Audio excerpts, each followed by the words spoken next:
Des prix du concours de nouvelles. Alors je vais vous parler tout à l'heure du concours de nouvelles lui-même, mais on voudrait d'abord demander aux gagnants de la catégorie des plus petits collégiens, si on peut dire, des 6e et des 5e, Thibaut Perchoc, de venir jusqu'ici avec son papa. Coco Rome, c'est mon nom. Coco, parce que je suis un perroquet, et pas n'importe quel. Un art à bruit de Guyane, absolument superbe, par conséquent. Rome, parce que mon pirate de maître ne boit pas que de l'eau. Tu t'es présenté, laisse-moi la place. On n'a que 2 pages devant nous. Tu as déjà assez lambiné.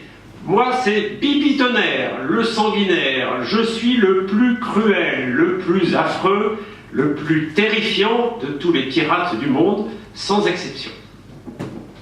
Ah bon? Je croyais que tu n'avais jamais réussi à attraper une crevette, un poisson, un crabe, ou mieux, une langouste. Tu as peur de tout. Alors quand je vous dis 229 textes, en réalité, ça fait 282 participants, parce qu'il y a des établissements scolaires où on avait bien dit, si vous voulez vous mettre à 2 pour écrire un texte, n'hésitez pas. Je vais vous lire un texte. Alors c'est de Claire-Vie Kelvin. C'est une élève qui a 13 ans, qui est en 4e à Niort et qui a eu le premier prix en catégorie collégien 4e, 3e. Il s'appelle Pirate Attack. Je suis John Arras, commandant du navire pirate, le Chien Galeux, qui a sillonné les 7 mers et les océans.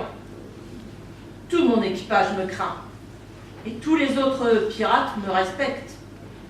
Ma meilleure prise de toutes mes années de piraterie est la prise de l'érable, maple en anglais. Thibaut Perchoc était le premier prix des 6e, 5e. Deuxième prix, c'est Mathilde Mérien. Ressemblante.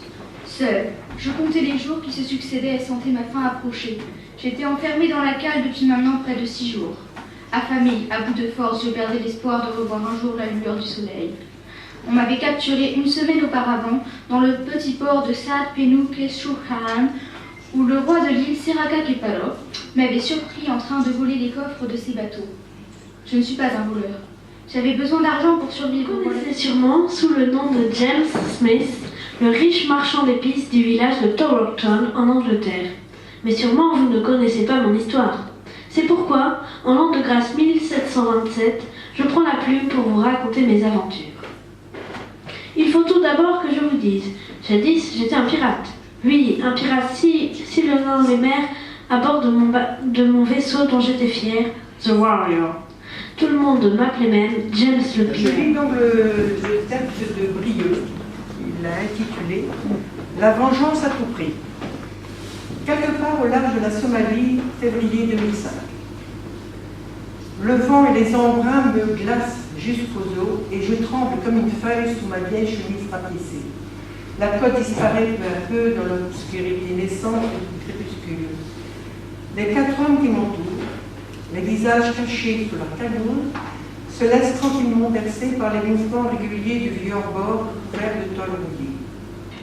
C'était une nuit sombre et glaciale de décembre. Nous étions en l'an 1746. Ça commence mal. Je traînais comme à mon habitude dans une vieille taverne, dans le port de l'île de la Tortue, dans les Caraïbes. J'entretenais ma solitude de vieux loup de mer, avec comme seul compagnon une bonne vieille bouteille de rhum. Je commençais à somnoler sur ma table, quand je vis rentrer un jeune matelot. Le petit devait avoir quoi, 17 ans à peine. Je me disais qu'il venait sûrement de s'embarquer sur un navire, il y a de ça quelques semaines, histoire de chercher l'aventure, voir du pays, devenir riche, avoir des femmes. Et le premier prix est là. C'est Gilles Drapier, qui l'année dernière était, deviné, le premier prix aussi des adultes. Alors Gilles, si tu veux bien venir. Je suis un orgueilleux. Pourquoi le nier? L'orgueil m'enivre mieux que le vin. J'aime être regardé. Moi, capitaine pirate, aux escales je plastronne, je fais le beau, je m'exhibe, gonfle mon plumage, et cela, voyez-vous, uniquement pour faire des envieux.